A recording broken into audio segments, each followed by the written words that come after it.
Microsoft Azure nous offre également la possibilité de créer et configurer une zone DNS privée dans sa plateforme.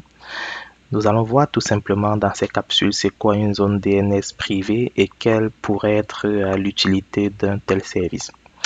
Alors, supposons que on est dans une entreprise. Le plus souvent, l'entreprise a son intranet, donc on va dire son site qui est disponible uniquement aux employés et également des applications de l'entreprise qui sont disponibles uniquement aux employés. Donc, on aura par exemple l'intranet qui va permettre de partager les informations via un site web.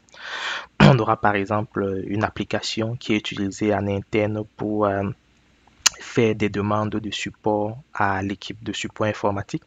On peut avoir une autre application qui est utilisée en interne pour la gestion des ressources humaines, donc déclarer les absences, déclarer sa feuille de temps, etc.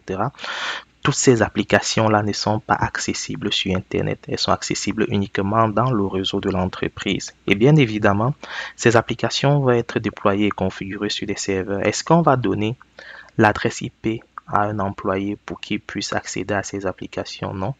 Il va de soi que l'employé ne va pas retenir l'adresse IP privée qui permet d'accéder à la machine en question qui héberge l'application.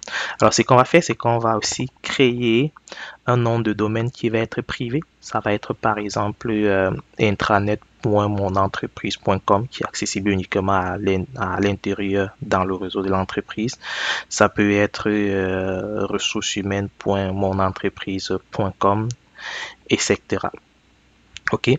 Alors, avec un DNS privé, ça va justement nous permettre d'avoir une telle configuration au sein de notre entreprise.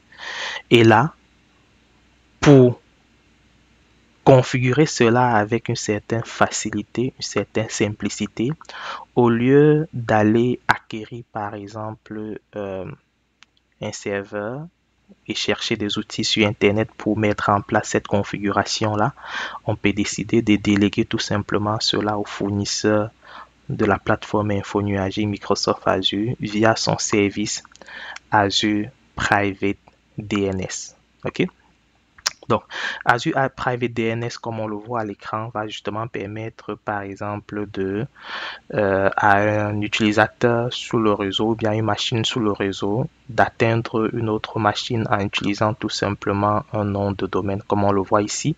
Si on veut, par exemple, accéder à une base de données qui a été déployée sur cette machine et que on a plutôt le nom DNS de notre côté, lorsqu'il est saisi private.contoso.com ou bien lorsque je vais faire une requête vers private.contoso.com, le service Azure DNS privé, vu que c'est à l'intérieur de mon réseau, c'est pas accessible sur Internet, va se charger de résoudre ce nom de domaine et trouver l'adresse IP privée qui est rattachée à ce nom de domaine pour retourner cela au niveau de mon terminal ou bien mon navigateur afin que je puisse accéder à la machine correspondante tout simplement dans mon réseau privé. Alors, Azure Private DNS va nous offrir plusieurs avantages. On a notamment la possibilité d'utiliser des noms de domaine personnalisés, sachant ici que ce sont des noms de domaine privés qui ne sont pas accessibles sur Internet. On n'a pas besoin d'aller acquérir cela de façon publique. On n'a pas besoin de valider si il n'y a pas une autre personne qui utilise le nom de domaine. Bref, on peut attribuer ce qu'on voudrait en fonction de nos besoins, tout simplement, et on a une certaine flexibilité au niveau de la configuration. Ce service-là va offrir la résolution de noms pour les machines virtuelles d'un VNet et entre les VNet. Donc, tout ce qu'on a comme machine virtuelle, et ça c'est le minimum pour machine virtuelle, ça va également permettre de gérer la résolution de noms avec les autres services Azure. Donc, tous les autres services Azure que je peux déployer et protéger via la réseautique. On va penser notamment à App Service, à Azure Storage Account, à Azure SQL Database qui peuvent avoir des adresses IP privées et ne pas être exposées sur Internet. Donc, tout ça, on peut utiliser également Azure DNS privé pour gérer tout simplement la résolution de nom. Également, comme je l'ai dit précédemment, ce service-là va nous éviter d'avoir à mettre en place une solution DNS personnalisée et on va déléguer la gestion au fournisseur de la plateforme InfoNuagique. Ce qui va se limiter de notre côté, c'est juste de définir nos enregistrements et Azure DNS va se charger de faire les résolutions. Aussi simple que ça. Il faut noter également que le service est disponible dans toutes les régions et aussi on peut utiliser tous les types d'enregistrement DNS courants. Donc il n'y a pas de limitation au niveau de ces services. Alors pour ce qui est des scénarios d'utilisation, avec l'exemple que j'ai donné en introduction, on est capable de percevoir rapidement les différents scénarios d'exécution, d'utilisation qu'on peut avoir. Donc, entre autres, la résolution DNS entre les différents dispositifs qu'on a au niveau de notre réseau privé.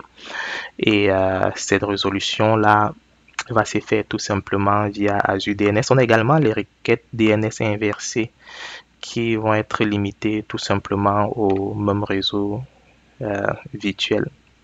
Donc, en résumé, Azure DNS est tout simplement le service qui va nous permettre d'avoir à notre disposition un serveur de nom privé qui aura pour responsabilité d'assurer la résolution de nom au sein de mon réseau privé et de me permettre de configurer mes différents enregistrements dans ce service-là via le portail Azure ou bien via l'API REST de Microsoft Azure.